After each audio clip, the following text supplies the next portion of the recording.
শ্রী গুরু নিতাই গুরু সীতানাথ।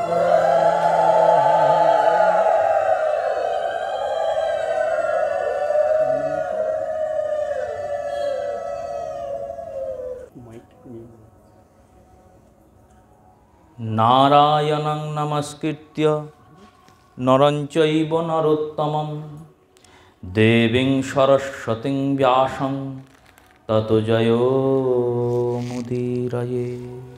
শ্রী শ্রী গৌর গোবিন্দ মকরন্দ মাধুর্য লীলালব্ধেষু সজ্জন বৈষ্ণববৃন্দ শ্রদ্ধেয়া মাতৃমণ্ডলীর চরণে প্রণামপূর্বক অদ্যকাল শ্রীহরি কথা, শ্রী গোবিন্দের কথা, শ্রী গোবিন্দের দ্বিতীয় স্বরূপ কলি কলেশ নাশকারী, অপার সংসার পারকারী, ব্যাস রচিত সুখমুখ উদ্গারিত ভাগবত অমৃত আস্বাদনের সূচনা করছি। অদ্যকাল কথার বিষয় ক্ষণার্ধে নাপি তুলয়ে ন স্বর্গং না পুনর্ভবম ভগবত সঙ্গী সংগস্য মর্তানাং কি মুত্রাশিষ। শ্রীমদ্ ভাগবতের চতুর্থ স্কন্দের 24 সংখ্যক অধ্যায়ের 57 সংখ্যক শ্লোকে বর্ণনা করছেন স্বয়ং মহাদেব। বললেন ক্ষণার্ধপি ন তুলয়ে ন স্বর্গং ন পুনর্ভবম। ক্ষণের অর্ধেক কালেরও তুলনা, ক্ষণকালের অর্ধেক তারও তুলনা আমি করতে পারি না। কার সঙ্গে? ন স্বর্গং, স্বর্গের সঙ্গে। ন পুনর্ভবম, এই জগতের যত ভোগ বিলাস ঐশ্বর্য আছে তাদের সঙ্গে। কোন ক্ষণর্ধকাল? বললেন ভগবৎ সঙ্গী সংগস্য, ভগবানের সঙ্গীদের সঙ্গ, অর্থাৎ সাধু সঙ্গের তুলনা। বললেন সাধু সঙ্গের তুলনা আমি করতে পারি না স্বর্গের সঙ্গে, সাধু সঙ্গের তুলনা আমি করতে পারি না জারজাগতিক যত ঐশ্বর্যানুভোগের সঙ্গে। কারণ জারজাগতিক ঐশ্বর্য ভোগ আর স্বর্গের সুখভোগ ক্ষণমুহূর্তকাল সাধু সঙ্গের তুলনায় অতি নগণ্য।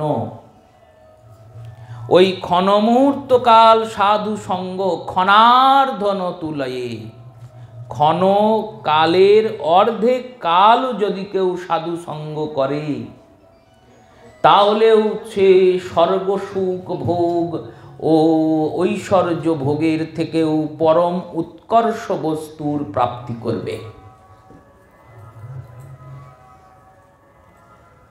গৌরাঙ্গ সুন্দরকে যখন সনাতন গোস্বামীপাদ প্রশ্ন করেছিলেন, কে মই ক্যারমরে যারে তাপত্রয়, প্রভু কহ কাহাতে মোর হিত হয়। এই হিত কিসে হবে? প্রভু কহ কাহাতে মোর হিত হয়। হিত মানে মঙ্গল। কিসে আমার মঙ্গল হয়? এই মঙ্গল কিসে হয় যখন প্রশ্ন করেছিলেন তখন গৌর সুন্দর উত্তর দিয়েছিলেন, সাধু সঙ্গ, সাধু সঙ্গ, সাধু সঙ্গ, সাধু সঙ্গ, সাধু সঙ্গ, সাধু সঙ্গ সার লবমাত্র সাধু সঙ্গ। এই সাধু সঙ্গ করলেই উদ্ধার। সাধু সঙ্গের মহিমার বর্ণনা স্বয়ং পরম বৈষ্ণব শিরোমণি সাধু স্বরূপ মহাদেব করছেন। আমরা যে মহৎ অনুষ্ঠানের উদ্দেশ্যে একত্রিত হয়েছি এই উৎসব মুখর পরিবেশে, গৌর আনা ঠাকুর সীতানাথের আবির্ভাব তিথির উপলক্ষে তার সেবিত, তার পূজিত, তার আনিত, তার ইষ্ট, তার প্রাণধন শ্রী রাধা মদন গোপালের অঙ্গনে গৌর আনা ঠাকুর যেমন তিনি গৌরকে এনেছেন, তেমনি গৌরাকৃতি এই মদন গোপালকেও এনেছেন। এই মদন গোপালই তো নববৃন্দাবনে নদিয়ার নগরীর বুকে নবকৃষ্ণ রূপে নদিয়ার বুকে নব লাবণ্যময় অন্তে ও কৃষ্ণ বহির রাধা স্বরূপে সেই রাধা ভাব অঙ্গীকার করে নতুন এক উন্মোচন করানোর জন্য প্রেমাকৃতি, প্রেম মূরতি স্বরূপ, প্রেম বিহব্বল তত্ত্বস্বরূপ গৌর সুন্দর রূপে আবির্ভূত হয়েছেন।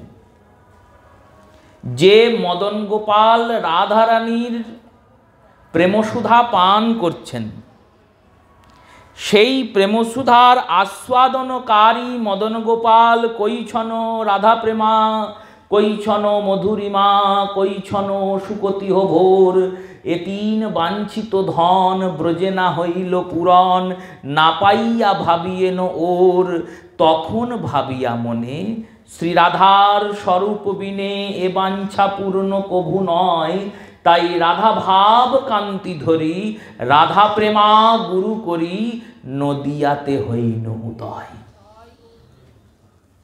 গৌর লীলাটা কি সেটাকে আমাদের অনুভব করতে গেলে ভাগবতের ওই রাসলীলায় যেতে হবে। কারণ শ্রীমদ্ ভাগবতের পরিণত, পরিণতি, পরিপূর্ণময়, পরিত্তম রাস, সেই মহারাসের থেকেই এই রাস রসাকৃতি গৌরাঙ্গ সুন্দরের প্রকাশ। যেখানে রাস রসাকৃতি কৃষ্ণচন্দ্রের সেই পরিপূর্ণতা, সেই পরিপূর্ণ কৃষ্ণচন্দ্রের আস্বাদন শিরোমণি, সর্বভাব শিরোমণি। গৌরীয় বৈষ্ণব ভজনটা খুব নিগুড় ভজন। চারটে সম্প্রদায় তো বৈষ্ণবের, এই চতুর সম্প্রদায়ের মধ্যে গৌরীয় বৈষ্ণব সম্প্রদায় আমাদের ভজনটা অতি নিগুড়, অতি দুস্তর, অতি কঠিন। কেন? আমাদের ভজনের নিয়মানুক কঠিনতা, ব্রতাদির কঠিনতা, কাঠিন্যতা এত নাই।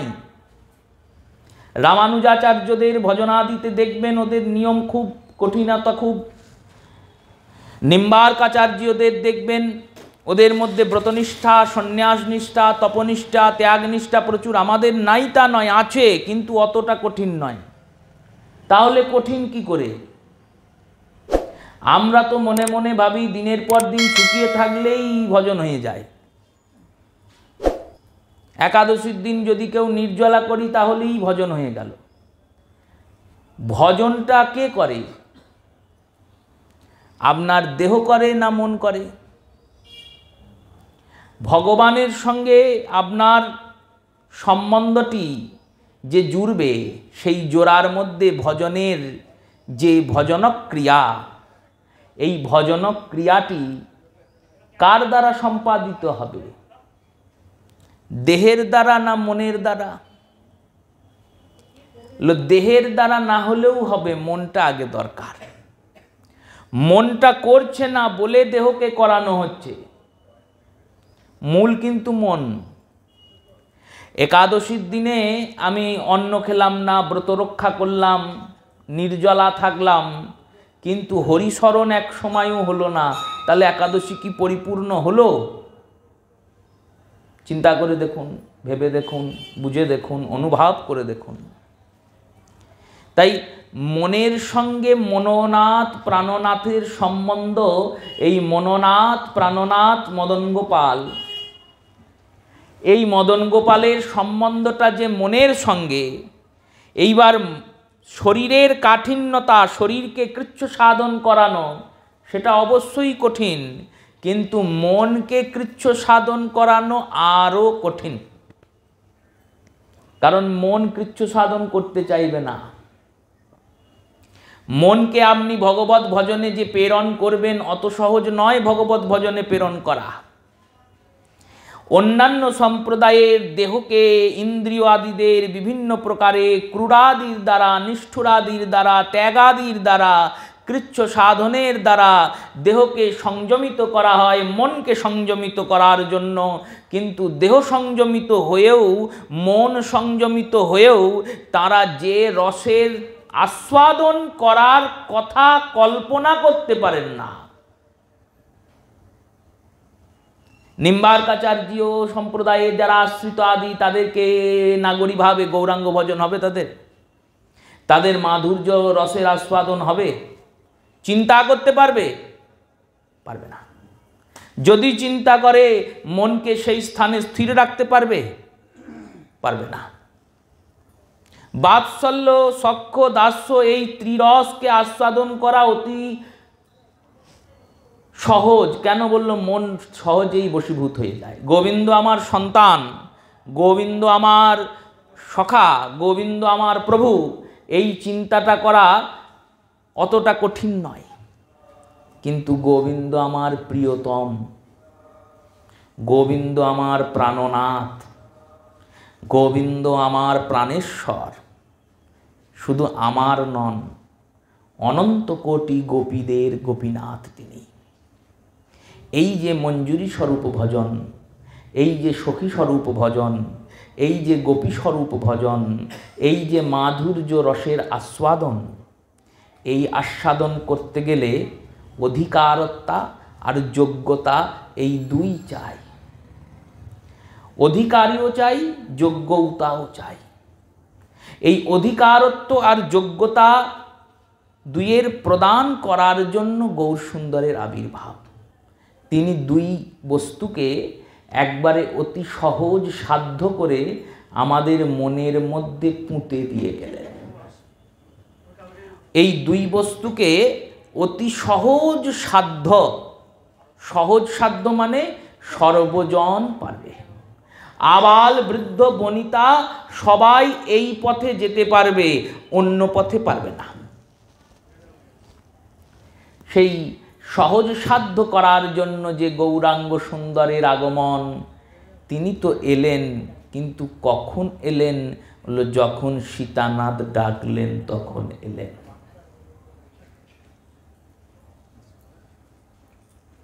যাকে আমি দেখছি সেই বর্তমান কালটা দাঁড়িয়ে আছে অতীতের উপর ভিত্তি করে। সম্মুখ পক্ষকে স্থাপন করার আগে পূর্ব পক্ষকে স্থাপন করতে হয়। সেই রূপে গৌরাঙ্গ সুন্দরের আগমনের আগে যিনি এলেন, আর যার আশাতে, যার প্রেমহংকারে সেই গৌর সুন্দরের আগমন হলো, সেই গোলক বিহারী গোবিন্দের সিংহাসন টলে গেল। সেই সীতানাথের প্রাণধন, তার প্রাণেশ্বর শ্রীমদন গোপাল, আর সেখানে আমরা হরিকথা শ্রবণের সুসৌভাগ্য পেয়েছি। হয়তো পূর্বজন্মের কোনো সুকৃতি আপনাদের থাকলেও আমার তো নাই।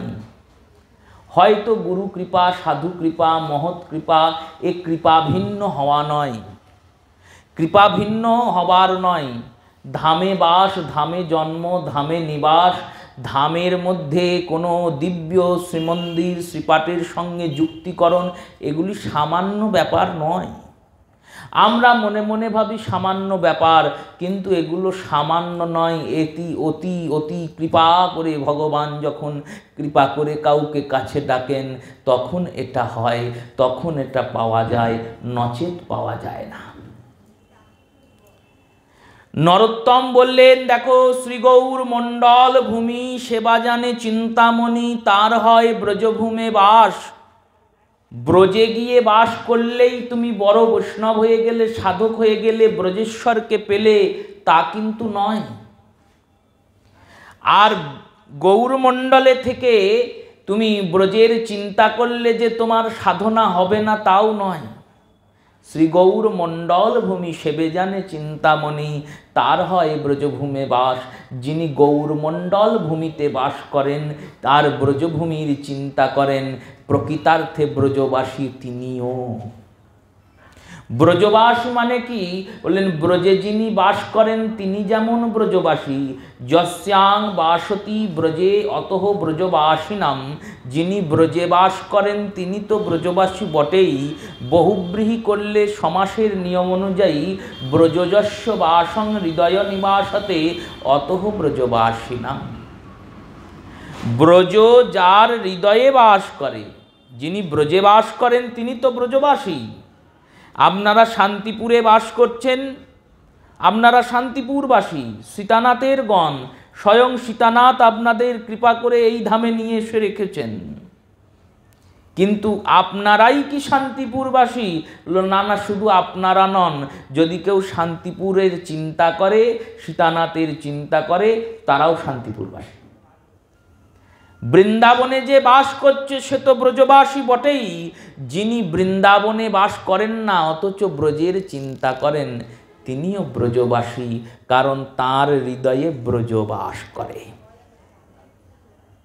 তার অন্তঃকরণে ব্রজ বাস করে, বৃন্দাবন বাস করে। সেই ব্রজবাসী শ্রী গৌরমণ্ডল ভূমি সেবা জানে চিন্তামণি, তার হয় ব্রজভূমে বাস। আমরা সামান্য জিনিস পাবি, গায়ের মধু আর ভিন গায়ের মধুসূদন। আমরা গঙ্গা পারে থাকি, তো গঙ্গা পারে থাকলে মনে হয় গঙ্গা তো অতি সুলভ, যাবো আর গিয়ে ডুব দেবো, চলে আসবো। কিন্তু গঙ্গা থেকে যারা দূরে থাকে তাদের কাছে মাহাত্ম্য থাকে। তেমনি ধামে বাস করছি, ধামে দর্শন করছি, পরিক্রমা দিচ্ছি, হরিনাম সংকীর্তন হরিকথা শ্রবণাদিতে অংশগ্রহণ করছি। এটা আমাদের কাছে সামান্য হতে পারে, কিন্তু সামান্য নয়, এ ভগবৎ কৃপা। কারণ ভগবান যেমন নিত্য, ভগবানের নাম নিত্য, ভগবানের রূপ নিত্য, সর্বোপরি ভগবানের ধামও নিত্য, অনিত্য নয়, নিত্য ধাম। সেই নিত্য ধামের মধ্যে গৌরমণ্ডলের পঞ্চপ্রাণ স্বরূপ যে পাঁচটি ধাম, শ্রী নবদ্বীপ ধাম, শ্রী একচক্রা ধাম, শ্রী শান্তিপুর ধাম, শ্রী কাটোয়া ধাম, খরদহ, মতান্তরে শ্রীখণ্ড, দুটোই কি মতান্তর। খরদহ করলে তিন প্রভুরই দুটো করে ধাম হয়, বলে পাঁচটা ধাম। দেখুন, পাঁচটা জিনিস তিনজনের মধ্যে ভাগ হচ্ছে। অঙ্কের হিসাব কি সুন্দর দেখুন, পাঁচটা জিনিস তিনজনের মধ্যে ভাগ হচ্ছে, অথচ তিনজনেই দুটো করে পেলেন। মেলাতে পারবেন? অঙ্ক করেন তো সবাই। পাঁচটা জিনিস তিনজনের মধ্যে ভাগ হবে, কিন্তু সবাই দুটো করে পাবেন। কি করে পাবে? ছটা হলে দুটো করে পায়, পাঁচটা জিনিস কি করে দুটো করে হয়? দুটো করে হয়। কি করে হয় দেখুন, মহাপ্রভুর দুটি ধাম, নবদ্বীপ আর কাটোয়া। নবদ্বীপে প্রভুর জন্মস্থান, আর কাটোয়াতে শ্রীকৃষ্ণ চৈতন্যের জন্মস্থান। মহাপ্রভু শচীনন্দন জন্মালেন নদিয়ানগরে, আর তিনি কাটোয়াতে গিয়ে কি হলেন? শ্রীকৃষ্ণ চৈতন্য। মহাপ্রভুর দুটো ধাম হলো। নিত্যানন্দ প্রভুর দুটো ধাম, একটা একচক্রা জন্মস্থান, আর খরদহ আবাসস্থান, বাসস্থান। হলো। সীতানাথের দুটো ধাম কি করে হলো? সীতানাথেরও দুটো ধাম, একটা তো শান্তিপুর নাথ, সীতানাথ শান্তিপুর তার ধামই, আর একটা বললো আর একটা নবদ্বীপ ও শান্তিপুর নাথের ধাম। কারণ নবদ্বীপেও তো সীতানাথের বাড়ি আছে, নবদ্বীপেও তো সীতানাথ থাকতেন, প্রমাণ, শাস্ত্রীয় প্রমাণ, গ্রন্থ প্রমাণ। তাহলে 5টা ধাম, 3 জনার দুটো দুটো করে ধাম হলো তো যুগ্ম ধাম, মহাপ্রভুরও ধাম, সীতানাথেরও ধাম। সেই সীতানাথ গৌরানা ঠাকুর শ্রী অদ্বৈত আচার্য প্রভু, মহাপ্রভু নিজ মুখে বলছেন মুই প্রভু এক আর প্রভু দুই। এই গৌরীয় উপাসনা পদ্ধতিটা খুব ভজকঠোর। আপনাদের সূক্ষ্ম বুদ্ধি, জ্ঞানবন্ত বুদ্ধি, রসবন্ত বুদ্ধি, প্রেমবন্ত বুদ্ধি, আপনাদের সূক্ষ্ম বুদ্ধিতে হয়তো বা আস্বাদন হতেও পারে, আমার তো মোটা মাথা, আমার কাছে খুব ভজকঠোর লাগে।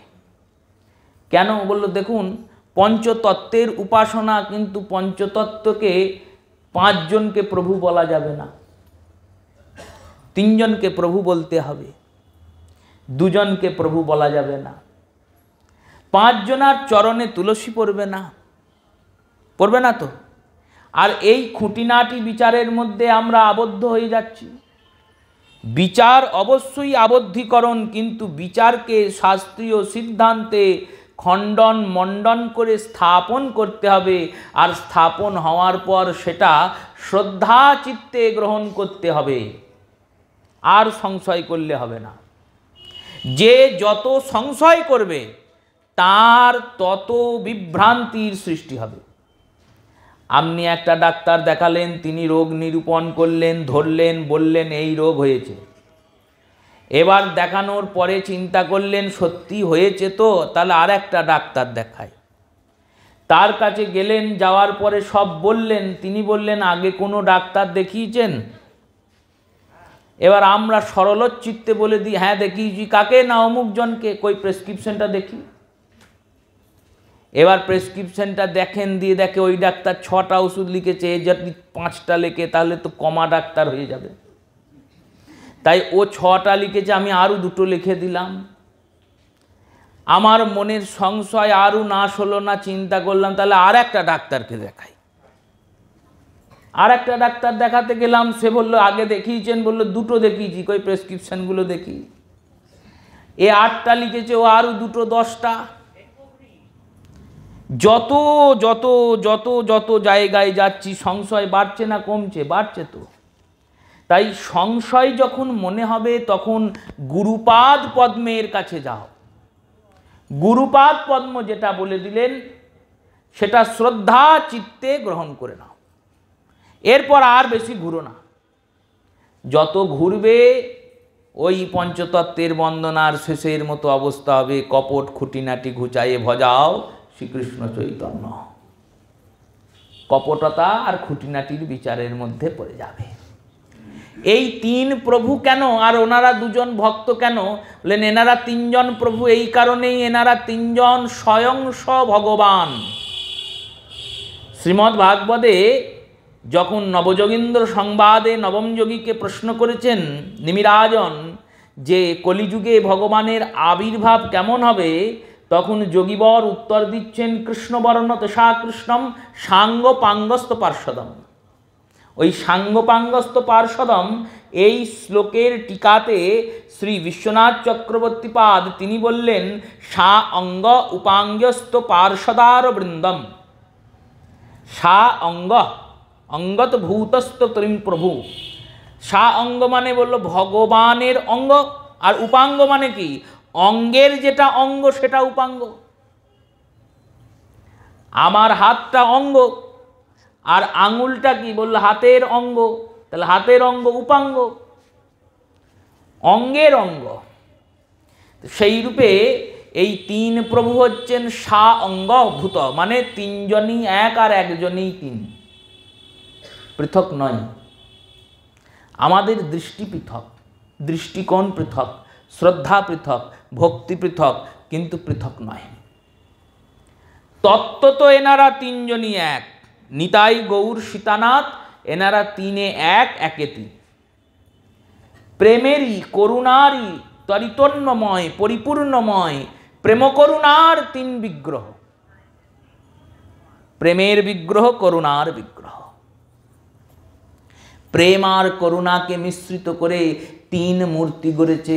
যেমন ময়রা ছানা মিষ্টি আর ময়দাকে এক করে নিয়ে বিভিন্ন রকমের মিষ্টান্ন করে, দেখতে আলাদা, রং আলাদা, স্বাদ আলাদা, গন্ধ আলাদা, দাম আলাদা। আমরা ভাবি আলাদা আলাদা, দেখতেও তো আলাদা, খেতেও আলাদা, সবই আলাদা, কিন্তু সুচাক্ষ বিচার করলে, চিন্তা করলে দেখা যাবে সবগুলোর মধ্যেই তত্ত্ব সেই ময়দাই আছে, চিনিই আছে আর ছানাই আছে। তেমনি এই তিনজনকে আলাদা আলাদা দেখতে পাচ্ছি, সীতানাথকে, নিতাইকে আর গৌরকে, কিন্তু তত্ত্ব তো এনারা তিনজনই এক। তিনজনই এক বলে তিনজনের চরণেই তুলসী পড়ছে। তাহলে গদাধর আর শ্রীবাস কি আলাদা? যদি আলাদা হয় তাহলে ছবিটা আলাদা করে দাও না। গদাধর শ্রীবাস আলাদা নন, কিন্তু এনারা ভক্ত ভাব তত্ত্ব। যেমন চরিতামৃতে চরিতামৃতকার কৃষ্ণদাস কবিরাজ গোস্বামীপাদ 6 গোস্বামীপাদের বারবার বন্দনা করেছেন। রূপ রঘুনন্দন পদে রহুকুম রাস চরিতামৃত গাহে দীনকৃষ্ণ দাস। রূপ রঘুনন্দনের বন্দনা করেছেন। যখন বন্দনা গাইতে বসছেন, সংকীর্তন পূর্ণ বন্দনা নরোত্তম, তখন 6 গোস্বামীপাদের বন্দনা করছেন। জয়রূপ, সনাতন, শ্রী রঘুনাথ ভট্ট, রঘুনাথ দাস, গোপাল ভট্ট আর জীব গোস্বামী, এই 6 জনার বন্দনা গাইছেন 6 গোস্বামী। এই 6 গোসাই যার মুই তার দাস, তা সবার পদরেণু মোর পঞ্চগ্রাস। এই 6 জনার বন্দনা গাইছেন। তা 6 জনাই কি গোস্বামী? আর কি গোস্বামী নেই? বললো না না, আরও 2 জন আছেন, ভূগর্ভ গোস্বামী আর লোকনাথ গোস্বামী। এই 8 জন গোস্বামী। তো যখন আপনি প্রণালী যাজনে যাবেন, যখন আপনি মঞ্জুরি স্বরূপ ভজনাতে যাবেন, যেমন অষ্টমঞ্জরি রূপ রস অনঙ্গ আদি গুণ আদি অষ্টমঞ্জরি, তেমনি এই অষ্টমঞ্জুরি ভাবাপন্নই এনারাই অষ্ট গোস্বামী, তাই তো? তাই অষ্ট গোস্বামী, তাহলে অষ্ট গোস্বামী যদি হয় 6 জনার বন্দনা করছেন, 2 জনার করছেন না কেন? বলে এই 2 জনা বলছেন আমাদের বন্দনা করার দরকার নাই, আমরা লুকায়িত হয়ে থাকতে চাই, দাস্য ভাব অঙ্গীকার করতে চাই। তেমনি এনারাও ভক্ত ভাব অঙ্গীকার করেছেন। এবার এনাদের ভক্ত ভাবকে মর্যাদা দেওয়ার জন্য প্রভু সেবাটা কেমন হবে? আমার মনের মতো না প্রভু মনের মতো? সবার আগে এটা বুঝতে হবে। আমরা যে সেবা করব, প্রভুর সেবা করি, গুরুর সেবা করি, পুত্রের সেবা করি, পতির সেবা করি, রুগীর সেবা করি, 2 তো সেবা। তো এবার রুগীর সেবা কেমন হবে? বললো রুগীর সেবা হবে ডাক্তারের আদেশ মতো। রুগীর ভালো লাগলেও সেবা করতে হবে, খারাপ লাগলেও সেটাই সেবা করতে হবে। কিন্তু পতি সেবা, প্রভু সেবা, পুত্র সেবা, পিতার সেবা, ইষ্টের সেবা, গুরুর সেবা, এই সেবাগুলো কেমন হবে? এগুলো আমার মনোমতো হবে না। যদি আমার মনোমতো হয় তাহলে প্রভু তুষ্টও হতে পারেন আর রুষ্টও হতে পারেন। দৃষ্টান্ত দিয়ে অনুভব করুন। শ্রী গুরুপাদ পদ্ম গৃহে এসেছেন। এবার গুরুপাদ পদ্মকে আমি পাদ্য অর্ঘ্য আসন দিয়ে বসিয়েছি। বসানোর পরেই আমি 1 থালা মিঠাই নিয়ে এসে গুরুপাদ পদ্মের সামনে উপস্থিত করেছি।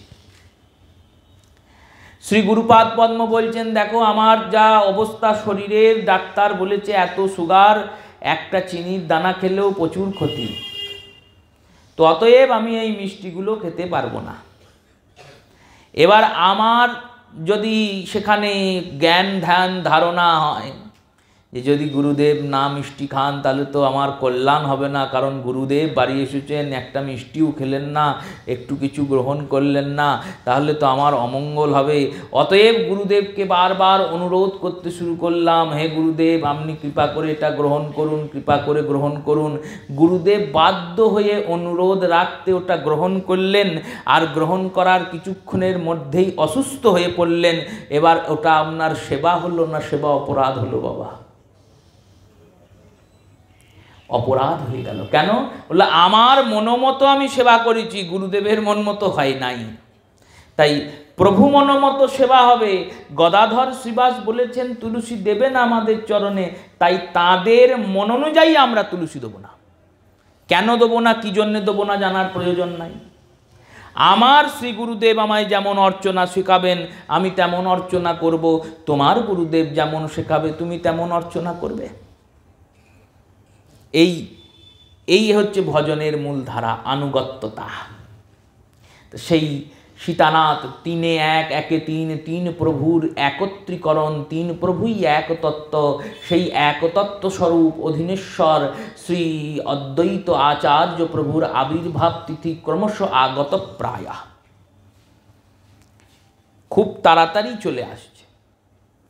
আর দুটো দিনের অপেক্ষা, দুটো দিনের পরেই তৃতীয় দিনে আচার্য প্রভুর আবির্ভাব তিথি, শ্রী শ্রী মাঘ মাসের সপ্তমী তিথি, মা করি সপ্তমী তিথি।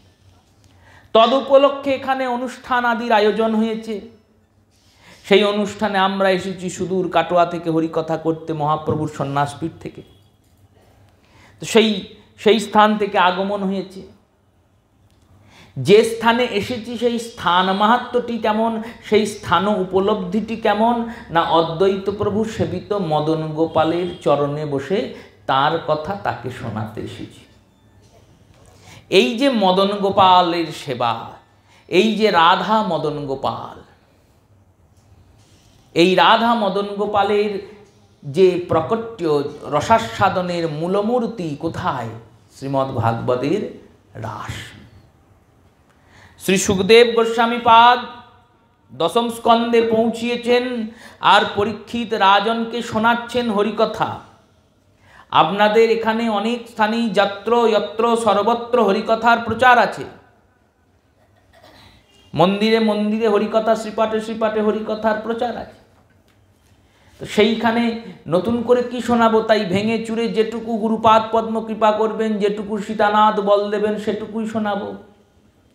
সুখদেব গোস্বামী পাদ শোনাচ্ছেন পরীক্ষিত রাজনকে কৃষ্ণ কথা, হরিকথা। দশম স্কন্ধের সূচনা হয়েছে। পরীক্ষিত জিজ্ঞাসা করছেন এটা কেন, ওটা কেন, সেটা কেন। শুনতে শুনতে শোনাতে শোনাতে শ্রী সুখদেব গোস্বামী পাদ দশম স্কন্ধের 19 সংখ্যক অধ্যায় থেকে এক নতুন ধরনের কথা শোনাতে শুরু করলেন। এই কথাটা কেমন? বলে এখানে কোনো অসুরকে বধের লীলা বলছেন না, এখানে কোনো ভগবানের সখাদের সঙ্গে ননি চুরির লীলা, এখানে কোনো বস্তু, এই সব কিছু বলছেন না। কি বলছেন? না বৃন্দাবনে গ্রীষ্মকালের আগমন হয়েছে। কৃষ্ণলীলার সঙ্গে গ্রীষ্মকালের আগমনের কি প্রয়োজন? কৃষ্ণলীলা বলবেন তো, সেখানে আপনি গ্রীষ্মকাল এসেছে বৃন্দাবনে সে বলছেন কেন? বললো দেখো রসশাস্ত্রের নিয়ম, রসে প্রবেশের আগে রসের পটভূমিকাকে নির্মাণ করতে হয়। তিনি যেখানে নিয়ে যেতে চাইছেন সেই নিয়ে যাওয়ার জায়গায় আগে পটভূমিকাকে নির্বহন করতে হবে, পটভূমিকাকে প্রস্তুত করতে হবে, পরিবেশকে আগে প্রস্তুত করতে হবে, তৈরি করতে হবে, তবে সেখানে পৌঁছানো যাবে। গ্রীষ্মকালের বর্ণনা, গ্রীষ্মের পর বর্ষা ঋতুর বর্ণনা, বর্ষার পর শরদের বর্ণনা, একবিংশ অধ্যায়। শরদের বর্ণনাতে বেণুগীতের আস্বাদন, গোপীর আস্বাদন। গোপী এসেছেন, দেখেছেন গোবিন্দকে, বলছেন জানিস সখী আমি একজনকে দেখেছি। কেমন দেখতে? না বর্হা পীরং নটবর বপুম করণয় করণী কারং বিভ্রদ বাস কনক কপিসং বৈজয়ন্তিশ্চ মালম রন্ধ্রাণ বেণু অধর সুধা ওই পুরয়ন গোপবৃন্দয়ে বৃন্দারণ্যং সপদ রমণং প্রবিশদ গীত কীর্তি ইয়স্য নির্গুণ নিরতত্য তত্যম অন্বয় করছেন শ্রীধর গোস্বামীপাদ। যস্য নির্গুণ নির্ণয় তত্ত্বম তত্রাস্ত সগুণ সাকার রূপধারয়ম পদপদ রমণম বৃন্দাবনম যাবতম তদকৃষ্ণং বিজয়তে দরাও। দেখো, যে নির্গুণ নিরাকার তত্ত্ব ছিল, যাকে বেদ আদি শাস্ত্র বর্ণনা করতে পারে নাই, বৈদান্তিকগণ বারবার যাকে নির্গুণ বলেছেন, চিন্তার অতীত বলেছেন, সেই পরমাত্মা ভক্তির বলে, প্রেমের বলে, প্রেম আর ভক্তির মোড়কে মুড়ে সগুণ সাকার হয়ে কৃষ্ণ রূপ ধারণ করে বৃন্দাবনে অবতীর্ণ হয়েছেন, আর অবতীর্ণ হয়ে নিজের পায়ে হেঁটে হেঁটে বেড়াচ্ছেন। নিজের পায়ে হেঁটে হেঁটে বেড়াচ্ছেন। যাকে পাওয়ার জন্য সংসার ছেড়ে সব ছেড়ে জীব বনে যায়, সেই ভগবান স্বয়ং নন্দনন্দন ব্রজেন্দ্র নন্দন হয়ে ব্রজের আনাচে কানাচে গোচারণ করে বেড়াচ্ছেন। হায় সখী, আমরা ব্রজবাসী, আমরা কেন বনে যাব? যখন ব্রজনাথকে এই ব্রজেই দেখতে পাবো, তাহলে সব ছেড়ে বনে যাব কেন? মূর্খের মতো কাজ হবে না। ব্রজেশ্বরকে যখন দেখতে পাবো সামনে, তখন সব ছেড়ে বনে যাব কেন? যখন যেটা সহজলভ্য হয়েছে, তখন সেটাকে কেন ঘুরিয়ে নাক দেখব? এই যে রসের বিস্তার, গোপীরা দেখলেন গোবিন্দকে। এবার হেমন্তকালীন লীলা 22 অধ্যায়, 21 পর 22। হেমন্তকালীন বেণুগীতের পরেই হেমন্তকালীন লীলাতে গোপীরা কাত্যায়নী ব্রত করেছেন। আর হেমন্তের এই কাত্যায়নী ব্রতে ভগবান চিরহরণ করেছেন, বস্ত্র চুরি করেছেন, গোপীদের পরীক্ষা নিয়েছেন। পরীক্ষাতে গোপীরা উন্নীত হয়েছেন, আর উন্নীত হওয়ার পরে ভগবান প্রতিশ্রুতিবদ্ধ হয়েছেন, আগমনী রজনীতে তোমাদের আকাঙ্ক্ষা পূর্ণ হবে। তোমরা যেমন রূপে আমায় চাও, আমি তেমন রূপে তোমার কাছে যাব। এই তো। এবার 22 অধ্যায়ের পর 23, 24, 25, 26 গোবর্ধন লীলা, গিরিরাজ ধারণ লীলা। আর একাদশীতে নন্দবাবার স্নান করতে যাওয়া, দ্বাদশীর পারণে ভেবে মধ্যরাত্রে বরুণলোক থেকে ভগবানের নিয়ে আসা। এই 28 অধ্যায় হয়ে গেছে। যেই 29 অধ্যায় এসেছে না, অমনি শ্রী সুখদেব গেয়ে দিয়েছেন ভগবান পিতা রাত্রি শরদোৎফুল্ল মল্লিকা বৃক্ষরন্তুম মনশ্চক্রে যোগমায়া উপাশ্রিতা। রাসের সাগরে নিয়ে গিয়ে পরীক্ষিতকে ডুবিয়ে দিয়েছেন। পরীক্ষিত কিন্তু যাচনা করে নাই, চায় নাই। পরীক্ষিত বলে নাই যে আমাকে দিন, আমাকে শোনান, এই সর্বশ্রেষ্ঠ লীলা এটি আমাকে শোনান, বলেন নাই। বলেন নাই, তাহলে শোনালেন কেন? বললেন এতক্ষণ শ্রোতাকে শ্রোতার মন অনুযায়ী কথা শোনাচ্ছিলাম, এখন শ্রোতার মন অনুযায়ী কথা শোনাতে শোনাতে দেখলাম শ্রোতার মন অনুযায়ী কথা শোনানো হয়ে গেছে, এবার আমার মন অনুযায়ী কথা আমি পরিবেশন করব। একবারে মন অনুযায়ী কথার পরিবেশন, উপস্থাপন। এই হচ্ছে গৌরীয় বৈষ্ণবদের মূল ভজনস্থলীর আস্বাদন। এটাই তো ভজন আমাদের, এই রাসস্থলীর রসবিহার, রাসস্থলীর রসমাধুর্য, রসমাধুরীময় যুগলের ভজন, এটাই আমাদের ভজনের ধারা। এই মাধুর্যান্বিত ভজন, এই ভজন ধারায়, এই ভজনের ভাগবতের এই রাসস্থলীর ভজন, যেখানে গিয়ে বিশ্রামিত হচ্ছে, যেখানে এই রাস রসস্থলীর এই লীলাক্রমের বিশ্রামস্থলী হচ্ছে, সেখান থেকেই নতুন একটা লীলার প্রাকট্য হচ্ছে। সেটাই গৌরের লীলা, সেটাই শ্রী গৌর সুন্দরের লীলা। রাস রসের পরিণতি, এই রসপরিণতির লীলা। কেমন রসপরিণতি? বলছেন ভগবান শ্রী গোবিন্দরূপী গৌরাঙ্গ সুন্দর রামানন্দ রায় সংবাদে বলছেন। বলো কি বলছেন? না, রামানন্দ রায় রূপী সংবাদে বলছেন, আমা হইতে প্রসন্নিত হয় ত্রিভুবন। আমাকে প্রসন্ন করে এমন কোন জন, আমা হইতে গুণে বড় জগতে নাহি জানি। আমার থেকে গুণে কেউ বড় আছে জগতে কেউ জানা নাই। ভগবান তো সচ্চিদানন্দ, সৎ চিৎ আর আনন্দ যার মধ্যে পরিপূর্ণরূপে বিদ্যমান, তিনি সচ্চিদানন্দ।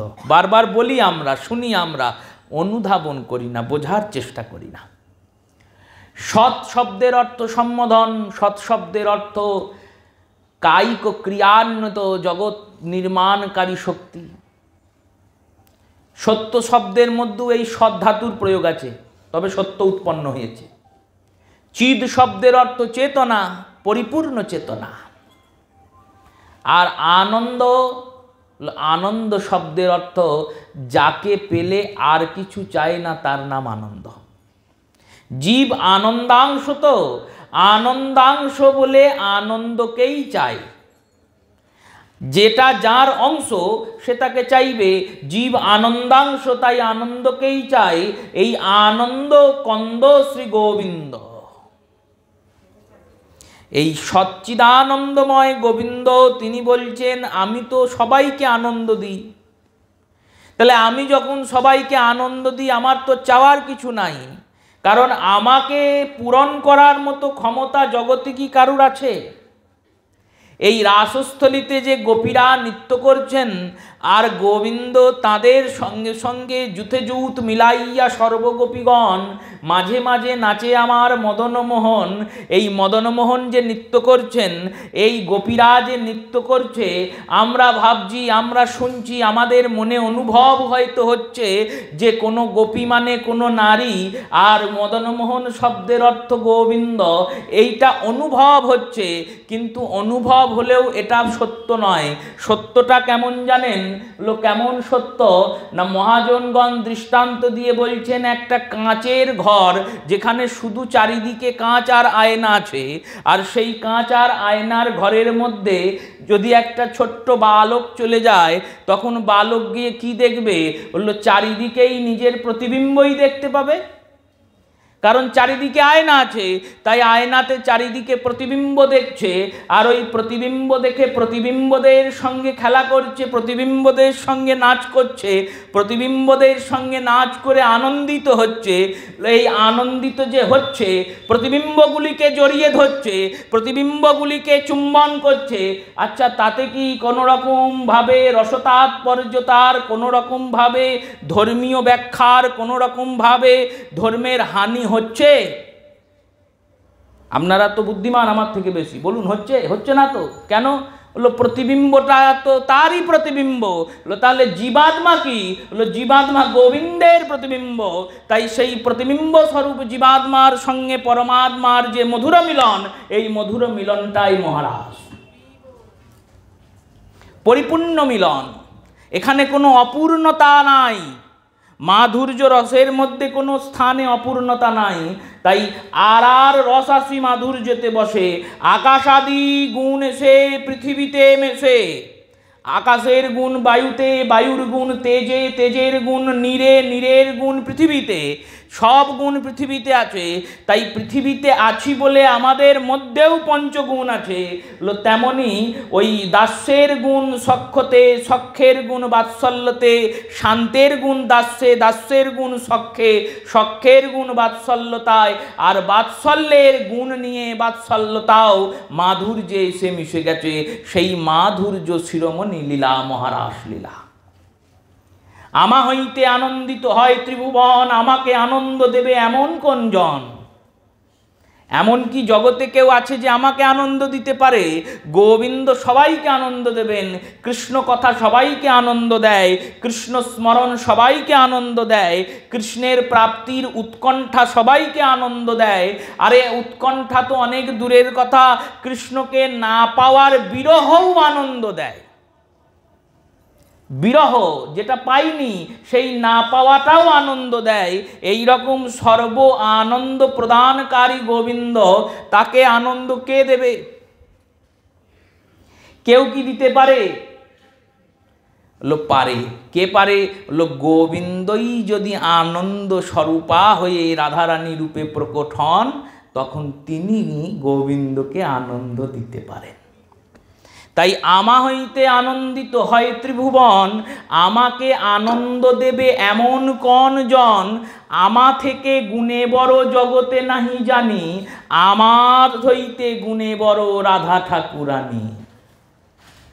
এই শ্রীমতী রাধা, রাধারানী কোনো নারী বিগ্রহ নন, রাধারানী কোনো নারী মূর্তি নন, অপিতু সমস্ত নারী মূর্তির মধ্যে যে প্রকৃত সত্তা এবং সমস্ত পুরুষ তত্ত্বের পুরুষ দেহধারীর মধ্যেও যে প্রকৃত সত্তা, এই জগতের মধ্যে যে প্রকৃত তত্ত্বা সত্তা, সেই প্রকৃত তত্ত্বা সত্তার অধিষ্ঠাত্রী স্বরূপ প্রকৃতি স্বরূপাই শ্রী রাধারানী।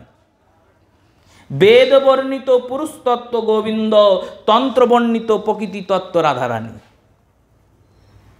সেই ভগবানই শ্রীমতী স্বরূপা। এবার এই দুইয়ের বিলাস হচ্ছে, একটি আস্বাদন কারক, একটি আস্বাদন করণীয় কারক। একজন আস্বাদন করছেন, একজন আস্বাদন করাচ্ছেন। দুটো তো ভিন্ন হবে, বলল না, সবসময় ভিন্ন হয় না। বরফের তৈরি পাত্রে যদি জল রাখা হয়, বরফের পাত্রটা দেখতে পাত্রের মতো আর জলটা দেখতে তরলের মতো, দুটোকে আলাদা দেখাচ্ছে ঠিকই, কিন্তু দুটোই জল। বরফের পাত্রটাও জমাট বাঁধা জল, আর ভিতরে থাকা জলটাও জল। হলো তেমনি এই গোবিন্দ আর রাধারানীকে আমরা দুই দেখছি ঠিকই, কিন্তু দুই নয়, এই দুই এক, এই একই দুই। এই যুগল উপাসনার মূল। প্রথমে উপাসনাটাকে এখানে বাঁধতে হবে, মনে গিঁটটা এখানে বাঁধতে হবে, যে উনিও যা ইনিও তাই। আমার কাজ কি? বলে আমার কাজ হলো সেবা করা। এই সেবাটা হলো আমার কাজ। অদ্বৈত আচার্য সীতানাথ প্রভু, তিনি যদি মনে করতেন যে আমি খোল করতাল নেব, আর খোল করতাল নিয়ে জীবের দ্বারে দ্বারে গিয়ে নাম দেব, তাহলে তিনি কি পারতেন না? যিনি বাসুদেব সার্বভৌমকে পাঠালেন অমিয়নিমাই চরিতে আস্বাদন করবেন, যিনি বাসুদেব সার্বভৌমকে, বাসুদেবকে পাঠালেন, যাও কাশীতে গিয়ে তোমার মুখস্থ বিদ্যা অনেক বেশি, তুমি গিয়ে মিথিলায় গিয়ে মিথিলাতে গিয়ে কাশীতে গিয়ে পণ্ডিতদের কাছ থেকে বেদ শাস্ত্র ব্যাকরণ অলঙ্কার ছন্দ সব মুখস্থ করে নিয়ে চলে এসো। ওনারা পড়ান কিন্তু পুঁথি দেন না, তাই এই কাজটা তোমরা করো, এই বলে যে পাঠিয়ে দিলেন। যে আচার্য প্রভুর কৃপাতে গৌরাঙ্গ সুন্দরের পিতা পুরন্দর মিশ্র, তিনি মিশ্র পুরন্দর হলেন। যে আচার্য প্রভু মহাপ্রভুর জ্যেষ্ঠ ভ্রাতা বিশ্বরূপকে পড়াচ্ছেন, অধ্যয়ন করাচ্ছেন, যে আচার্য প্রভুর কথায় শান্তিপুর নবদ্বীপে যার মতো দ্বিতীয় নাই, তিনিই তো অদ্বৈত। অদ্বৈত তো পিতৃপ্রদত্ত নাম নয়, পিতৃপ্রদত্ত নাম তো এটা নয়। কুবের পণ্ডিত তো এ নাম ওনার রাখেন নাই, কমলাক্ষ নাম রেখেছিলেন, কমলের মতো চোখ বলে কমলাক্ষ নাম। এনার মতো দ্বিতীয় কোনো পণ্ডিত নাই, আচার্য নাই, তাই ইনি অদ্বৈত। তাই ইনি যদি চাইতেন, ইনি কি সেই প্রেম প্রচার করতে পারতেন না? বলল পারতেন, কিন্তু সেবার একটা নিষ্ঠা থাকে, সেবার একটা ধর্ম থাকে, সেবকের একটা মর্যাদা থাকে। সেবক সর্ববলবন্ত, কিন্তু বলবন্ত হয়েও মর্যাদাকে হানি করতে পারে না। বাল্মীকি রামায়ণে হনুমন্ত বলছেন সুগ্রীবাদিদের যে দেখুন, যদি আমি চাইতাম তাহলে ওই রাবণের লঙ্কাটা যখন পোড়ালাম, তখনই সীতামাতাকে ঘাড়ে করে তুলে নিয়ে চলে আসতে পারতাম, এত বড় যুদ্ধ দরকারই ছিল না। আর রাবণ লঙ্কা পুড়ছে সেই দিকে দেখবে না সীতাকে দেখবে? সীতাকে উড়িয়ে নিয়ে চলে আসতে পারতাম, এক লাফে গিয়েছি, লঙ্কা পুড়িয়েছি, এত কিছু করেছি। তা এত কিছু করেও সীতাকে নিয়ে আসি নাই। কেন আনি নাই? না, আমি গিয়েছি দূত হিসাবে, প্রভুর দূত হিসাবে গিয়েছি, প্রভুর কাজ করতে গিয়েছি। কি কাজ? না, প্রভু বলেছেন সীতাকে খুঁজে এনে দাও, সীতার অন্বেষণ কর্ম। সীতার অন্বেষণে গিয়েছি, দেবী সীতাকে খুঁজে আনা আমার কাজ, খুঁজে এনেছি। এবার তর্ক দিয়ে বলছেন মহাজনরা, বলছেন দেখো তুমি যদি তাই বলো তাহলে তুমি তো খুঁজতে গিয়েছিলে, তার দূত হিসেবে গিয়েছিলে, দূতের কাজ তো খুঁজে নিয়ে আসা, তুমি আগুন লাগিয়ে দিয়ে এলে কেন? তুমি যে এদিক ওদিক করে দিয়ে এলে, রাবণের পুত্র অক্ষয় কুমারকে বধ করলে কেন? অক্ষয় কুমারকে বধ করলে, আবার এই লঙ্কাতে আগুন লাগিয়ে লঙ্কা কাণ্ড করে দিয়ে এলে, এসব করার কি দরকার ছিল? হনুমান বলছেন দেখো রাবণকে দেখিয়ে এলাম। কি দেখিয়ে এলে? তোমার বল দেখিয়ে এলে, তোমার পরাক্রম দেখিয়ে এলে? বলল না না, আমার পরাক্রম আমি দেখাই নাই। আমার কি পরাক্রম আছে? আমার পরাক্রম আমি দেখিয়ে আসি নাই। তাহলে কি দেখিয়ে এলে? বললো আমি প্রভু সেবার মহিমা দেখিয়ে এলাম, যে আমার মতো বানর যে গাছে গাছে ঘুরে বেড়ায়, যে লাফিয়ে লাফিয়ে উড়ে বেড়ায়, সেই বানর যখন রামচরণে ভক্তি করেছে, শ্রী রামচন্দ্রের চরণে ভক্তি করার প্রভাবে রামচন্দ্রের ভক্তির এত প্রতাপ, এত প্রভাব, যে যে দশানন রাবণকে দেবতারা ভয় পায়, তার লঙ্কাকে পুড়িয়ে দিয়ে চলে এলাম। অথচ তুমি চিন্তা করো রাবণ, আমার মতো বানর যদি রামের কৃপায় এই কাজ করতে পারে, তুমি তো পণ্ডিত মানুষ, তুমি ওই চরণে যাও, ওই চরণে গেলে প্রভু করুণা বৎসল সহজেই করুণা করবে। মহিমা দেখিয়ে এলাম, প্রভু সেবার মহিমা, প্রভুকে সেবা করেছি, তার মহিমা এতটা। তাই সেবকের একটা মর্যাদা থাকে। শ্রী অদ্বৈত আচার্য তিনি চাইলেই গৌর কৃপা, এই প্রেমকৃপা দান করতে পারতেন, কিন্তু প্রেমকৃপা দান করলে কি আমরা গৌরকে পেতাম? ব্রহ্মাণ্ড তারিতে শক্তি ধরে জনে জনে, এ বেদ পুরাণ গুণ গায়ে যে বা শুনে। একটা ব্রহ্মাণ্ড তরণ করার শক্তি একটা বৈষ্ণবের আছে। এটাই তো দেবকীনন্দনের বাণী, এটাই তো ওই চাঁপাল গোপালের শাশ্বত বাণী, যে একজন বৈষ্ণব একটা ব্রহ্মাণ্ডকে উদ্ধার করতে পারে। তা হ্যাঁ গো, যদি একজন পারে তাহলে এতজন এলো কেন? বললো এতজন না এলে ওই রাস ও রসের আস্বাদনটা নতুন করে হবে না। যে আস্বাদন করার জন্য ভববিরিঞ্চি তপস্যা করেন, সেই ব্রহ্মা বিরিঞ্চির আস্বাদন সহজে এত সুলভে হবে না। সেবার একটা নিজস্ব মহিমা আছে, নিজস্ব গরিমা আছে, নিজস্ব প্রাপ্তি আছে। সেবাতে যত সহজে, যত সরলে, যত সরলীকরণের দ্বারা ভগবানকে সন্নিকটস্থ করা যায়, প্রভুকে পাওয়া যায়, বেদ অধ্যয়নে পাওয়া যায় না, শাস্ত্র অধ্যয়নে অত সহজে পাওয়া যায় না, তপস্যার দ্বারা পাওয়া যায় না, ভক্তির দ্বারা যত সহজে গোবিন্দকে পাওয়া যায়, অত সহজে কিছুতে পাওয়া যায় না। শ্রীভাষ্যে রামানুজাচার্য বললেন, ভগবান তো একজন, দ্বিতীয় নাস্তি, বেদ বলেছেন দ্বিতীয় কেউ নাই। তাই ভগবান একজন, কিন্তু এই একজন ভগবান পরিস্থিতির প্রভাবে পাঁচ প্রকারের। একজন আবার কি করে পাঁচ প্রকার হয়? বললো হয় গো, যেমন যিনি সীতানাথ তিনিই তো অচ্যুততাৎ, তিনিই তো কুবের নন্দন, একজন লোকই কিন্তু দেখুন, যিনি সীতানাথ, সীতার নাথ, সীতানাথ তো তিনি অচ্যুততাৎ, অচ্যুতেরও তাৎ তিনি, অচ্যুতানন্দ প্রভুর পিতা তিনি, আর তিনিই তো কুবের নন্দন, কুবের পণ্ডিতের পুত্র, তিনিই অদ্বৈত। তাহলে একজনের কতগুলো পরিচয় হলো? তেমনি ভগবানও পরিস্থিতির প্রকারে পাঁচ প্রকার। কেমন পাঁচ প্রকার? বর্ণনা দিচ্ছেন ভাষ্যকার, বলছেন সর্বপ্রথম যে ভগবান, সেই ভগবান হচ্ছেন পরমেষ্ঠী ভগবান।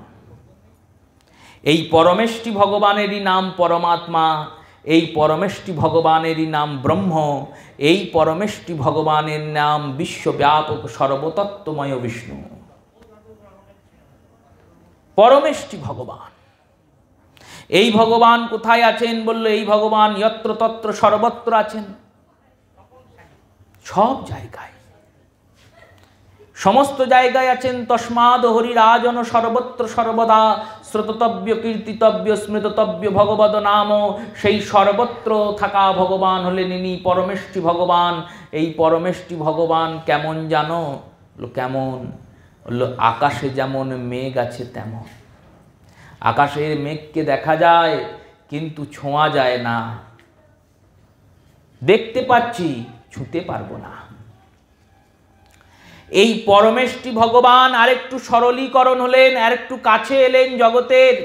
ভাবলেন জীবেদের কাছে যেতে হবে, তাই জীবদের কাছে যাবেন বলে ইনি পরমেষ্টি ভগবান থেকে বৈকুণ্ঠবাসী ভগবান হলেন। ধাম নির্মাণ করলেন, গোলক ধাম, বৈকুণ্ঠ ধাম। সেই গোলক ধাম নির্মাণ করে, বৈকুণ্ঠ ধাম নির্মাণ করে ইনি এখানে থাকতে শুরু করলেন। ঠিক আছে, থাকতে শুরু করা হলো। এইবার কি হলো? বলে একটা ঠিকানা হলো। ঠিকানা যখন হয়েছে সবাই যেতে পারবে। বললো সবাই কি যেতে পারবে? আমার আপনার ভজনের তপস্যার অত ক্ষমতা আছে যে আমরা গোলকে যাব, বৈকুণ্ঠে যাব? আছেন জানি, যেতে পারবো? পারবো না। ভগবান দেখলেন তাহলেও তো কাছাকাছি যাওয়া হলো না, তাহলে আরেকটু কাছে যেতে হবে। তাই পরমেষ্টি ভগবান, যিনি বৈকুণ্ঠবাসী বিভু ভগবান বলা হয়েছে ভাষ্যে, পরমেষ্টি ভগবান বিভু ভগবান। এই বিভু ভগবান কি করলেন? বললেন এবার বললেন আমি সবার মাঝে গিয়ে অবতীর্ণ হব, অবতার নেব, মানুষ হয়ে জন্মাবো। এবার এই অবতার হয়ে জন্মালেন। অবতার হয়ে যখন জন্মালেন তখন এনাকে অবতার ভগবান বলা হচ্ছে। এই অবতার রূপে এলেন, মানুষের সঙ্গে খেলা করলেন, মানুষের সঙ্গে ঘুরলেন ফিরলেন, প্রেম আস্বাদন করলেন করালেন, করুণার আস্বাদন করলেন করালেন, কৃপামূর্তি হয়ে কৃপা বিতরণ করলেন। সব ঠিক আছে, কিন্তু সবাই কি পেল? সবাই তো পেল না। যারা সেই সময় থাকার, যারা সেই সময় থেকে তাকে চিনতে পারলেন, শুধু থাকলেই হবে না, চিনতেও তো হবে। অবতারের জন্ম হয়েছে, কিন্তু সেই অবতারকে চিনতে হবে তো। তাই যারা সেই সময় থাকলেন, চিনতে পারলেন, তারা এই অবতার রূপী ভগবানের প্রাপ্তি করলেন, আস্বাদন করলেন। যারা চিনতে পারলেন না, জানতে পারলেন না, তারা পেলেন না, তাদের আর পাওয়া হলো না। তাই পরমেষ্টি ভগবান, বিভু ভগবান, অবতার ভগবানের পর ভগবান ভাবলেন আমি আরও সহজে যাব, আরও সরলীকরণ করব, আরও কাছাকাছি চলে যাব মানুষের। বললো কী করে যাবে গো গোবিন্দ? গোবিন্দ বললেন আমি সবার ভিতরে গিয়ে ঢুকে পড়বো। আর কত কাছে যাব? এবার সবার ভিতরে চলে এলেন। এই সবার ভিতরে যে এলেন না, এই ভগবানের নাম হচ্ছে অন্তর্যামী ভগবান। সবার অন্তরে বসে আছেন। বেশ, সবার অন্তরে এলেন, কিন্তু সবার অন্তরে এলেও অন্তরে দেখবে কজনা? আপনাকে যদি আমি বলি এখনই চোখটা বন্ধ করুন, দিয়ে মদন গোপালের চিন্তা করুন, চিন্তা করলেও মুখটা মনে পড়বে কি? মুখটা মনে পড়বে না। তাই অন্তর্যামী ভগবান হয়ে এলেন, তাতেও কোনো কাজ হলো না। তাই চতুর্থ রূপে যখন কাজ হলো না, তিনি বললেন বেশ আমি পঞ্চম রূপ নিলাম। এই পঞ্চম রূপ হচ্ছে বিগ্রহ ভগবান। বিগ্রহ রূপ ধারণ করলেন। বিগ্রহ শব্দে বি নামক ধাতুর অভিনিবেশ আগে হয়েছে, তারপর গ্রহ প্রত্যয় বসেছে, বিগ্রহর উৎপত্তি হচ্ছে, ব্যুৎপত্তি। বিশেষানু অনুগ্রহ মূর্তিনং ধারয়তি ইতিহি বিগ্রহম উচ্যতে। বিশেষ অনুগ্রহ করে, অনুগ্রহ মানে বিশেষ কৃপা করে, বিশেষ আরতির সহিত যিনি প্রকট হয়েছেন আর প্রকট হয়ে আমাদের সামনে প্রস্তুত হয়ে উপস্থিত হয়েছেন, তিনি বিগ্রহ স্বরূপ ভগবান। এবার দৃষ্টান্তটা সাজাচ্ছেন, দেখুন কত সুন্দর টিকাকার। বললেন এক ব্যক্তির জল পিপাসা পেয়েছে। এবার জল পিপাসা পেয়েছে, সে গিয়েছে, রাস্তায় একটা লোক আসছিল, পণ্ডিত মশাই, বিরাট জ্ঞানী, বিরাট গুণী, বিশাল পণ্ডিত, বিরাট তার নাম, বিরাট তার পদবী, বিরাট তার পাণ্ডিত্য। সে আসছিল হাঁটতে হাঁটতে, বগলে ছিল পুঁথি, পুঁথি নিয়ে হাঁটতে হাঁটতে টোলে পড়াতে আসছে, আর এনার পেয়েছে জল পিপাসা, গরমের দিন। ইনি গিয়ে তাকে বলেছেন, আমাকে একটু জল দিতে পারেন, আমার খুব জল পিপাসা পেয়েছে। এবার এই পণ্ডিত মশাই বলেছেন, জল পিপাসা পেয়েছে? হ্যাঁ। এই দেখো আকাশে যে মেঘগুলো ঘুরে বেড়াচ্ছে, এই মেঘের ভিতরেই জল আছে, ওই জলই তুমি পাবে, কিছুক্ষণ অপেক্ষা করো, আর না হলে মেঘ অবধি চলে যাও। তিনি বলছেন, আপনাকে পণ্ডিত কে বলল? কেন? আমার জল পিপাসা পেয়েছে, ওই মেঘ অবধি আমি কি করে যাব? সম্ভব যাওয়া? মেঘের মধ্যে জল আছে সে তো আমিও জানি, সবাই জানে, কিন্তু মেঘের মধ্যে জল আছে, মেঘ অবধি যাব কি করে? তাই যাওয়া সম্ভব নয়। যদি একটু সহজ কোথাও গেলে জল পাওয়া যায় বলেন? বলল, শোনো, এই মেঘ পৃথিবীতে ঘুরতে ঘুরতে, হাওয়াতে উঠতে উঠতে পর্বতে গিয়ে ধাক্কা খায়, পর্বতে ধাক্কা খেয়ে ওখানে ঝরে পড়ে, তখন ঝর্ণার সৃষ্টি হয়। তুমি এক কাজ করো, হাঁটতে হাঁটতে পাহাড়ে চলে যাও, পাহাড়ে ঝর্ণায় প্রচুর জল পড়ছে, সেখানে গিয়ে জল খেয়ে এসো। তিনি বলছেন, আমার পিপাসা পেয়েছে, এখন আমি হাঁটতে হাঁটতে পাহাড়ে যাব, কোথায় পাহাড় কোনো ঠিক নাই, সেখানে গিয়ে ঝর্ণায় যাব, দিয়ে জল খাবো? তিনি বলছেন, না না, তাহলে যদি তুমি ভাবো যে তাতে দেরি হচ্ছে, তাতে অসুবিধা হচ্ছে, তাতে তোমার ক্ষমতা নাই, তুমি অক্ষম, তাহলে বলি অপেক্ষা করো, কিছুদিন পরেই বর্ষা ঋতু আসবে, যখন বর্ষা ঋতু আসবে তখন এখানেই তোমার ওপরেই বৃষ্টি হবে, তখন মুখ খুলবে ওপরের দিকে তাকিয়ে, যত পারবে জল খেয়ে নেবে। তিনি বললেন, ততদিন যদি আমি না বাঁচি, আমার তো পিপাসা পেয়েছে, এখন কবে বৃষ্টি হবে তার জন্য আমি বসে থাকবো? ততদিন বাঁচব? এবার এ তো পণ্ডিত জ্ঞানী মানুষ, ইনি বলছেন, তাহলে এক কাজ করো। বললো, কি কাজ? না, মাটির তলায় জল আছে, এখনই কুয়ো খোঁড়ো, দেখো তলাতেই জল পেয়ে যাবে। আমার জল পিপাসা পেয়েছে কষ্টে, আমি কুয়ো খুঁড়তে গিয়ে তো আরও গলা শুকিয়ে যাবে, আরও মরবো, কিছু কি উপায় আছে? এই দুজনার কথোপকথন দেখছিল এক ব্যক্তি, সে সরল, তার অত জ্ঞান নাই, গম্য নাই, কিছুই নাই। সে বলেছে, এই নে বাবা, এক ঘটি জল নে, এই জলটা যেই দিয়েছে সে জল খেয়েছে, জল পিপাসা নিবারণ হয়ে গেছে। শাস্ত্র বলছেন, দেখো, ওই ব্যক্তির যেমন জল পিপাসা পেয়েছে, তেমনি প্রত্যেক জীবাত্মার আনন্দ পিপাসা পেয়েছে। এই দুঃখের সংসারে থাকতে থাকতে, দুঃখ কষ্ট ভোগ করতে করতে প্রত্যেকে ক্লান্ত হয়ে খুঁজছে একটাই জিনিস, তার নাম আনন্দ। এবার জ্ঞানীদের কাছে গিয়েছেন জীবাত্মারা, জীবাত্মাগণ গিয়েছেন শাস্ত্রের কাছে, জ্ঞানীদের কাছে, আমাদের এই আনন্দ কি করে নিবারণ হবে? শাস্ত্রের অভয় বাণী দিয়ে শাস্ত্র বলছেন, ভগবানের প্রাপ্তিতেই আনন্দের নিবারণ, আনন্দের প্রাপ্তি দুঃখের নিবারণ। ভগবানকে কি করে পাবো? বললেন, ভগবান পরম ধামে থাকেন, সেই পরম ধামে থাকেন, সেই পরমাত্মার কাছে যদি তুমি যেতে পারো, তাহলেই তুমি আনন্দ পেয়ে যাবে। জীবাত্মা বললেন, যদি যেতে না পারি তাহলে কি আনন্দ পাবো না? বললেন, না না, তাহলে তিনি বৈকুণ্ঠে থাকেন, তার কাছে যাও, সেখানে গেলে আনন্দ পেয়ে যাবে। আমি বৈকুণ্ঠেও যদি আমার সব তপস্যা, আমার ক্ষমতা, আমার ভজনের বল অত দূর না যায়, তাহলে কি আমি আনন্দ পাবো না? বললেন, তাহলে অপেক্ষা করো, ভগবান যখন অবতার নিয়ে পৃথিবীতে আসবেন, তখন ভগবানকে দর্শন করে নিও, ভগবানের সঙ্গ করে নিও, ভগবানের চরণে পড়ে যেও, তখন আনন্দ পেয়ে যাবে। ভগবান কবে অবতার নেবেন, ততদিন কি আমি থাকবো? ওই যেমন বর্ষাকালের অপেক্ষা করো, বৃষ্টি হবে, তোমার পিপাসা মিটে যাবে, তেমনই ভগবান আসবে, তখন তুমি আনন্দ পাবে। কবে আসবে কি করে জানবো? শাস্ত্র আর একটা বিধান দিলেন। কি বিধান? বললেন, এক কাজ করো, অন্তরেই ভগবান আছে, তুমি অন্তর্মুখী হয়ে ভগবত দর্শন করো।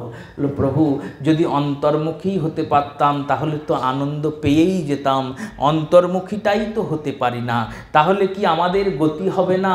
এই রকম যখন বিভ্রান্তকর পরিবেশ, তখন ভক্তি মহারানী এসেছেন এগিয়ে এগিয়ে এসে বলছেন, দেখো যেমন তোমার জল পিপাসা পেয়েছে, তোমার জল পিপাসা পেয়েছে বলে ওই ব্যক্তি ঘটিতে করে জলটা এগিয়ে দিয়েছে, তেমনি ভক্তি মহারানী বলছেন তোমার ভগবানকে চাইতো, তোমার আনন্দকে চাইতো, কিছু করতে হবে না, মন প্রাণ দেহ দ্বারা, শরীর দ্বারা, মন দ্বারা, প্রাণ দ্বারা যেমন তুমি সন্তানের সেবা করো, যেমন তুমি পিতার সেবা করো, যেমন তুমি মাতার সেবা করো, যেমন তুমি পতির সেবা করো, তেমনি আজ থেকে মদন গোপালের সেবা করো, তুমি আনন্দ পেয়ে যাবে।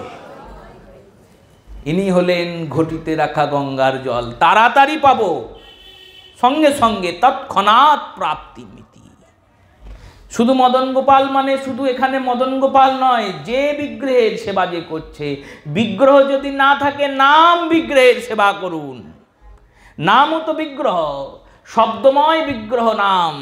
ভগবান বর্ণরূপী শব্দরূপী বিগ্রহ ধারণ করেছেন নাম রূপ ধারণ করে, তাই সেই বিগ্রহ সেবা করার জন্য যিনি জগতে প্রকট করলেন এই মদন গোপালকে, সেই সীতানাথ দিন রাত বাবলার তীরে বসে বসে কাঁদছেন, প্রভু এসো, প্রভু এসো। কেন? জীবুদ্ধারের জন্য। যদিও পদকর্তা ওটাই বলেছেন যে নাস্তিকতা অপধর্ম দেখিল সংসার, কৃষ্ণ পূজা কৃষ্ণ ভক্তি কোথা নাহি আর, দেখিয়া আচার্য প্রভু বিষাদিত হইলা, কেমনে তরিবে জীব ভাবিতে লাগিলা, নেত্র বুঝি তুলসী দল দিলা বিষ্ণু পদে, জিতিনু জিতিনু বলে আচার্য আহ্লাদে, এত বলি নাচে আমার ঠাকুর হরিদাস, লোচন বলে এবার জীবের কাটবে মোহপাশ। সেই অদ্বৈত প্রভু যাকে ডাকছেন, কেন ডাকছেন? কলির জীবের দশা দেখে, সে তো আছেই, কলির জীবের দশা তো আছেই। শুধু কলির জীবের দশার জন্য নয়, তিনি ভাবছেন এই জগতে জীবগণ যারা অধর্মের মধ্যে সতত নিয়োজিত হয়ে আছে, জীবদের অধর্ম করার জন্য কোনো রকম কিছু পরিশ্রম করতে হবে না, মন এমনিই অধর্ম করবে। কারণ কলিযুগে আছি আমরা, লোহাকে পচাতে গেলে, ধ্বংস করতে গেলে কিছু করতে হয় না, ফেলে রাখলেই লোহা নষ্ট হয়ে যাবে, জং ধরে লোহা নষ্ট করিয়ে দেবে। কিন্তু সেই লোহাটাকে যত্ন করতে গেলে, বাঁচাতে গেলে, তুলে রাখতে গেলে অনেক কষ্ট করতে হবে, অনেক যত্ন করতে হবে। তেমনি আমাদের এই পাপী মনটা কলিযুগের এই বাতাবরণে, পরিবেশে এসে গৌর বিমুখ হয়ে, ভক্তি বিমুখ হয়ে, কৃষ্ণ বিমুখ হয়ে, ধর্ম বিমুখ হয়ে সহজেই পচে গলে নাশ হয়ে যাবে, সহজেই অধর্মে চলে যাবে। সতত অসতে মতি, এমনি এমনি পদ দেননি গুরুবন্দনায়, এমনি এমনি গাননি, সতত অসতে মতি। এটাই তো আমার মন। আমার মন কেমন না, সতত অসতে মতি, সহজেই অসতে চলে যায়। সেই সহজে অসতে চলে যাওয়া মনটাকে গৌর গোবিন্দের চরণে আনার জন্য অনেক পরিশ্রম করতে হয়, অনেক পরিশ্রম, অনেক কঠোরতা, অনেক কৃচ্ছ সাধন করতে হয়। আচার্য প্রভু দেখছেন এরা তো গৌর ভজবে না, এরা তো গোবিন্দ ভজবে না, এরা তো কৃষ্ণ বলবে না, এদের বলার ইচ্ছা নাই, এদের বলার কোনো রকম আচরণ নাই, অভিরুচি নাই। আচরণ কি? অভিরুচি নাই। সেই অভিরুচি যখন নাই, তখন এদেরকে কে বলাবে, কে করাবে? এরা শাসনের ভয় পায় না, এরা দণ্ডের ভয় পায় না, এরা ধর্মের ভয় পায় না। এই কলির যুগের জীবের অবস্থা কি করে উদ্ধার হবে যদি ভগবান না আসেন? ডাকছেন ওই শ্রীপাটে বাবলায় বসে বসে। আর ডাকতে ডাকতে যেদিন প্রভুর দর্শন পেয়ে গেলেন, যেদিনকে প্রভুর শাশ্বত বাণী পেয়ে গেলেন যে আমি যাচ্ছি, কোনো চিন্তা নাই, কলিযুগের জীবের উদ্ধার করার জন্য আমি যাচ্ছি। সেই কলিযুগের জীবুদ্ধারের জন্য রাধারানীর প্রেমাকৃতি হয়ে, রাধারানীর ভাবাকৃতি হয়ে, রাধা ভাব অঙ্গীকার করে, রাধা প্রেমকে গুরু করে যিনি শচীগর্ভ সিন্ধু মাঝে উদ্ধিত হলেন, সেই শচীগর্ভ সিন্ধু মাঝে উদ্ধিত গৌরাকৃতি মদন গোপাল। এই মদন গোপালই গৌরের আকৃতি হয়ে এলেন। কেন হয়ে এলেন? বললেন যে প্রেম শিব পাইনি, যে প্রেম ব্রহ্মা পাইনি, যে প্রেম ব্রজের বাইরে আমি কাউকে দিনি, সেই প্রেম আমি সবাইকে দেবো। কি করে দেবো জানো? বললো একটা সুন্দর ওষুধ করেছি, একটা সুন্দর জিনিস তৈরি করেছি, যার দ্বারা সব মিলবে, এমন কিছু নাই যা মিলবে না, জগতে সব মিলে যাবে। কেমন জিনিস? বলেন এক ব্যবসায়ী ব্যবসা করতে যাচ্ছেন যখন তার 4 ছেলে 4 জনকে ডাকলেন, ডেকে বললেন শোন বাপ, আমি ব্যবসায় চললাম, বাণিজ্যে চললাম, আমি কবে ফিরবো জানি না, তবে ফিরবো। তা ফিরি না ফিরি তোদের মধ্যে সম্পত্তি ভাগ করে দিয়ে গেলাম। কেমন ভাগ করলেন? 100টা সোনার মুদ্রা নিয়ে এলেন, এক ভরির সোনার টাকা, একটা সোনার টাকার একটা ভরি ওজন। 100 ভরি সোনার টাকা এনে 4 জনাকে সমান ভাগে ভাগ করলেন। কে কটা পেল বলুন তো? হ্যাঁ, দেখুন অঙ্ক ভালোই জানেন আপনারা। কেন বললো? বিষয়ের অঙ্ক জানবো না তাই হয়? 100টা টাকা 4টে ভাগ 25টা করেই পাবে। বড়কে 25টা, মেজোকে 25টা, সেজোকে 25টা, ছোটকে 25টা দিয়ে দিলেন। বললেন এই দিয়ে গেলাম, এটা যদি বাড়াতে পারো তোমার, যদি রাখতে পারো তোমার, হারালেও তোমার, আমি আর কিছু জানি না, আমার যা ছিল দিয়ে দিলাম। এবার আমি ব্যবসায় চললাম। চলে গেলেন বাণিজ্য করতে। বহু বছর পর ফিরলেন পিতা। ফেরার পর বসে আছেন, ডেকেছেন পত্নীকে ডেকে বলছেন এবার আমার ছেলেদের ডাকো। বললো ছেলেরা কি আর এখানে থাকে নাকি? সব আলাদা আলাদা জায়গায় বাড়ি করে করে থাকে। এ বাড়িতে কেউ থাকে না? না। ধন অধিক হলে কি এক জায়গায় কেউ থাকবে? ধন যত অধিক হবে, সম্পত্তি যত অধিক হবে, তত দেখবেন সংসারের বিস্তার হচ্ছে, তত মানুষ চাইবে আমি সুখী হই। যখন অর্থ কম থাকে তখন চিন্তা করে আমরা সুখী হই, যখন অর্থ বেশি হয়ে যায় তখন চিন্তা করে আমি সুখী হই। এটা নিয়ম, এটা অর্থের নিয়ম। তো সবাইকে ডেকে পাঠিয়েছেন। বিকালবেলা হয়েছে, বড় ছেলে এসেছে। বড় ছেলেকে বলেছে বাবা তোমাকে যে 25টা স্বর্ণ মুদ্রা দিয়েছিলাম কি করেছো? বড় ছেলে বাবাকে প্রণাম করে বলেছে বাবা আমি তো তোমারই ছেলে, ওই 25টা স্বর্ণ মুদ্রা দিয়ে আমি ব্যবসা করে এত পয়সা করেছি যে আমি যদি মরে যাই, আমি মরে যাওয়ার পরে আমার 7 পুরুষ বসে বসে খাবে। বাহ, খুব ভালো কাজ করেছ। এবার ছোট মেজোকে ডেকেছেন। মেজো বলছেন আমি এত পয়সা করেছি, আমার 5 পুরুষ খাবে। তারপরের জনকে ডেকেছেন, তিনি বলছেন আমার যা করেছি আমি মরে গেলে, এক্ষুনি মরে গেলে 3 পুরুষ খাবে। ছোটকে ডেকেছেন। ছোটকে যখন ডেকেছেন, ছোট মাথাটা নিচু করে দাঁড়িয়ে আছেন। বলছেন কি হলো, মুখটা নিচু কেন? কথা বলছে না। যে টাকা কটা দিয়েছিলাম সে কটা আছে না গেছে? সে বলছে গেছে। কি করে গেল? বললো সব অসৎ সঙ্গে উড়ে গেছে। তাহলে তোর এখন চলে কি করে রে? বললো আমি এখন ভিক্ষে করে খাই। বড় মানুষ, ধনী মানুষ চিন্তা করেছে আমার ছেলে ভিক্ষে করে খায়। ভিক্ষে করে কেন খাস? বলো আমার তো টাকা নাই, চলবে কি করে? ভিক্ষা করেই চলে। এর কাছে যাই ভিক্ষা করি, ওর কাছে যাই ভিক্ষা করি, এইভাবে চলে। বড় মেজো সেজো 3 জনকে বলছেন তোদের তো অনেক টাকা, তোরা এক কাজ কর না, কিছু কিছু করে দিয়ে ছোট ভাইটাকে দাঁড় করিয়ে দে।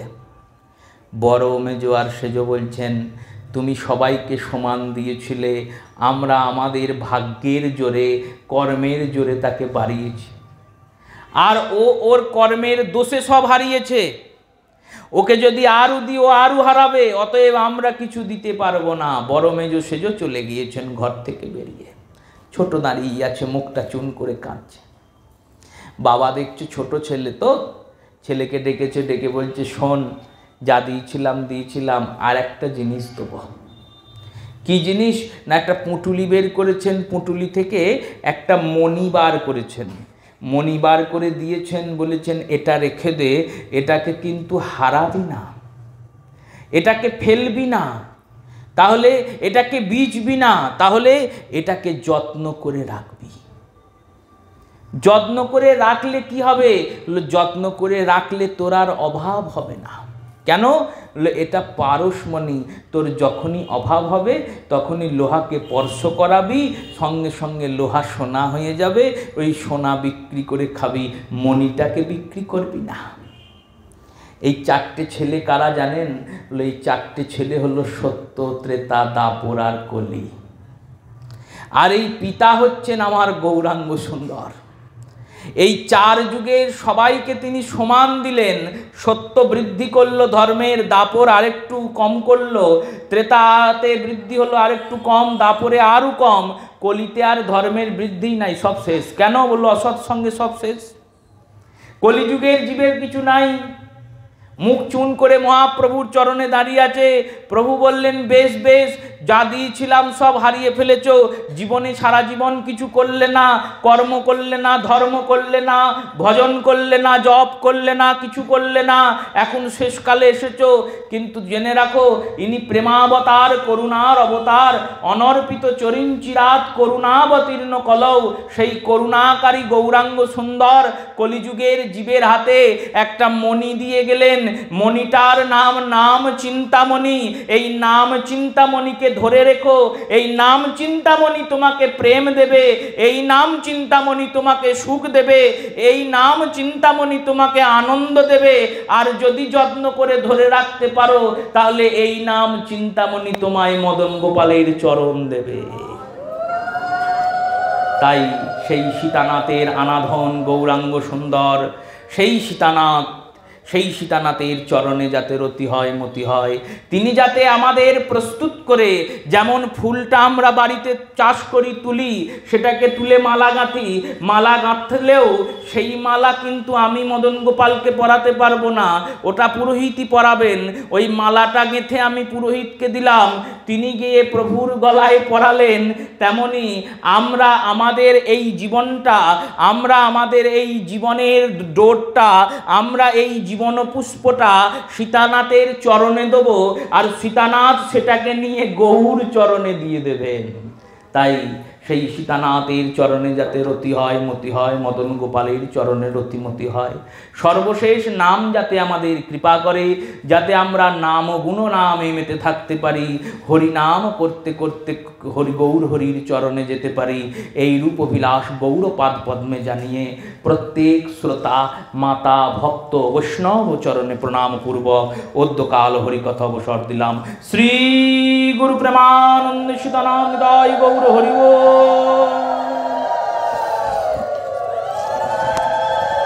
আনন্দপূর্ণভাবে পালন করুন।